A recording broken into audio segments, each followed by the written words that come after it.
I moved into a new house just over a month ago, after a year in a rotten little apartment that was rarely quiet due to a senile old neighbor below us yelling incomprehensible things at all hours. I love my new house, I really do. There's so much space. I have a large kitchen, and my only complaint is the doors. Sometimes they just refuse to close, no matter how hard I push against them, and I usually end up leaving them and carrying on with what I'm doing. The only door that never closes is my bedroom door. I have to put a piece of plastic in it to shut it fully at night. During the day, however, I just leave it. Now you're probably wondering why I'm rambling on about this mundane stuff, but I promise there's a good reason. Lately, in the past 2 weeks, I've been feeling uneasy. I have the strangest feeling of being observed. Though I cannot sense any form of malevolent presence, I do feel as there may be something not quite harmless. I've had my fair share of dealings with creatures from beyond the veil. Actually, creatures seems a bit crude and vaguely misleading. Spirits, though not traditionally speaking in some cases. Anyway, I'll get on with it. I've been anxious, very much so, with this feeling. I have a housemate, but he's usually working, and I don't like to speak of these things because A, you are giving it attention, and B, people usually think you're lying or crazy. I spend a lot of time alone in this house, so my guest has a lot of time to watch me. I was semi-okay with this. No harm has come to me. I was just uneasy until about an hour ago. I was recoloring my hair, and I change colors a lot. I waited for it to set as I was sitting in my living room having a cigarette. The door was slightly ajar, nothing unusual there. I felt relaxed and comfortable. A small creak caught my attention, and I turned my head almost lazily to the door. Such a large, wide-eyed, so round, the pupil black, no veins or yellowing to mar the pure white surrounding that abyss. Dark hair, like coal, wispy and unkempt, pale skin, too pale. Living flesh is not that pale. Fingers curled around the edge of the door, white on mahogany. It peeked in at me, the vast majority of its body hidden behind the door. I admit it, I freaked out, throwing myself on the far side of the couch with an embarrassingly girly shriek, arms flailing in search of a weapon. In hindsight, I don't know what I even planned to do if I'd found one. As I was making an ass of myself, it withdrew slowly, and I leapt to my feet as I heard thuds on the stairs. It was my housemate. I had woken him, and he was angrily demanding to know what had happened. I regained my composure and told him I thought I'd seen a rat. He thinks I'm a pansy, so it was an easy lie. I haven't been able to stop thinking of my guest peeking in at me from behind the door. I'm going to have to find out what it wants, or if it was brought in on something. I don't like being watched. Maybe I'll just explain that to it if I see it again. I've never been a fast runner. Growing up, running was never something I'd want to do in gym class. I'd always been particularly lazy. For example, whenever we were playing tag and someone was chasing me, I'd just give up when I got tired and I'd let them tag me. And then, when I had to tag other people, I would run for a little while, but then give up when I couldn't catch them. It was just too much work for something so useless to me. I would always be the first one, if in a game of tag, because it was an easy win if I was tagged first.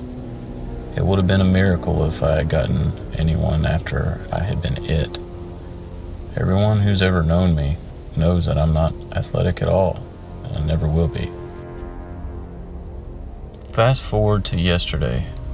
My older sister had convinced me to stop doing my homework for a little while so we could go on a short walk on a trail.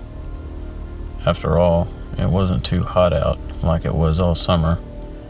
It was finally beginning to cool down, she had said. I reluctantly obliged, seeing as I knew she wouldn't stop asking until I went. Besides, the sooner I go, the sooner I could come back and finish my project. Everyone's happy, right? After I grudgingly put on a light army jacket and changed out of my comfortable pumpkin-themed pajama pants into black leggings, We went out of my apartment and headed for the short forest trail near my place. The first thing I noticed when we walked out was that it was beginning to get dark. It was around 6:45 and the sun was about to set. I felt a little uneasy about going outside when it was dark. You never know what type of weirdos are out in the forest at night. But I assured myself that I lived in a pretty safe area. There was elementary schools and a high school walking distance away from my apartment. What's the worst that could happen anyway? When we started to walk the trail, I noticed something odd. There was nobody there. This was a pretty popular trail. Usually you would see people walking their dogs, a couple walking together, someone jogging, or a group of teenagers laughing together. But there was nothing. Nobody. I told my sister about this, but she just rolled her eyes and mumbled something, accusing me of trying to get out of walking. I just took a deep breath and walked faster to keep up with her. We walked for about 5 minutes after that, gossiping and laughing about old memories.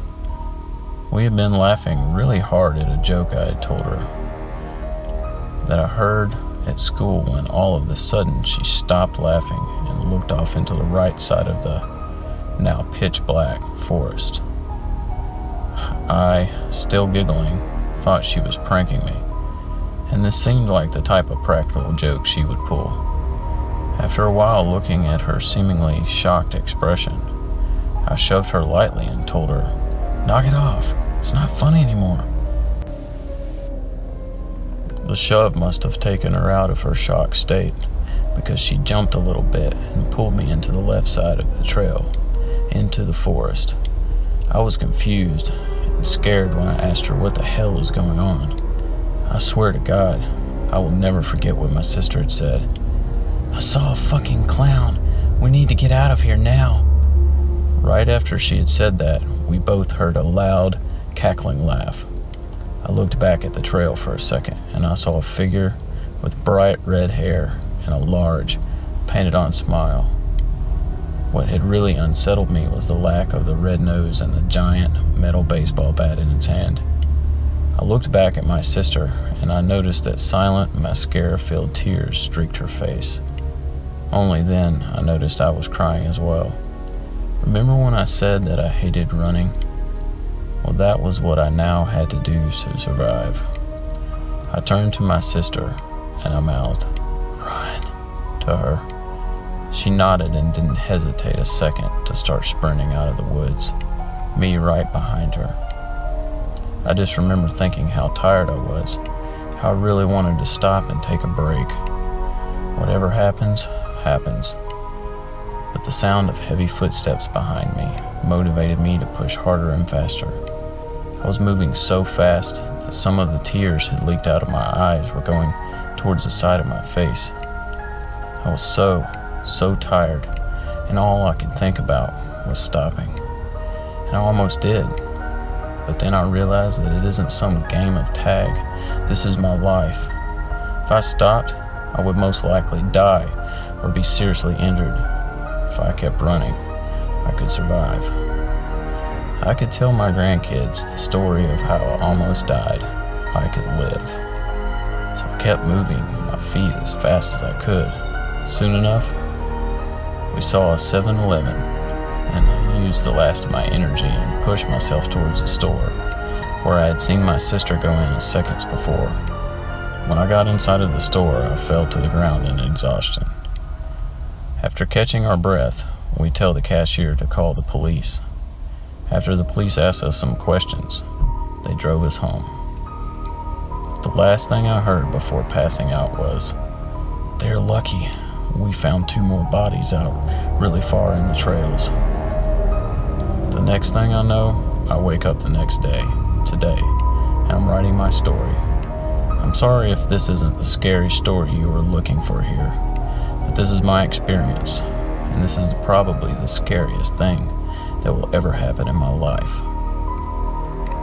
And if I learned anything from this experience, it's that you should always follow your instincts.